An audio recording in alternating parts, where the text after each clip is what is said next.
అన్నారు, డైరెక్ట్ మియాపూర్ వచ్చేయండి అని చెప్పారు. మీరు ఎక్కడ ఉంటారని అడిగారు. తార్నాక అని చెప్తే మెట్రోలో వచ్చేయండి అని చెప్పి అన్నారు. నా దగ్గర బ్యాగ్స్ ఎక్కువ ఉన్నాయి, మా మమ్మీ ఎక్కువ క్యారీ చేయలేదు అంటే డైరెక్ట్ మియాపూర్ అడ్రస్ చెప్పేసి కాల్ పెట్టేస్తున్నారు.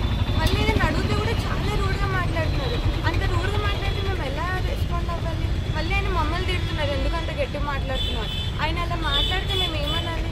సరే మా ట్రావెల్ ఖర్చులు తీసుకోండి అంటే అది లేదు, వస్తే మెట్రోలోనే పే చేస్తారంట. ఇప్పుడు నేను మళ్ళీ తార్నాక నుండి ఇక్కడ పెట్టుకొని రావాల్సి వచ్చింది. మళ్ళీ బస్సులో ఫెసిలిటీస్ గురించి అడిగినా రూడ్గానే మాట్లాడుతున్నారు.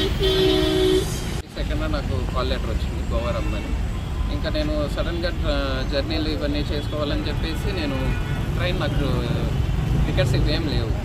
తత్కాల్ ట్రై చేశాను, తత్కాల్ కూడా అవ్వలేదు. ఇంకా నేను ఆల్టర్నేట్ ఆప్షన్స్ సెర్చ్ చేస్తే ఇంకా హైదరాబాద్ నుంచి వస్తే కాస్త అఫోర్డబుల్ ప్రైస్ ఉంది, ఇంకా ఒక రోజు ముందే వెళ్ళిపోవచ్చు అనే దాని మీద వచ్చాను.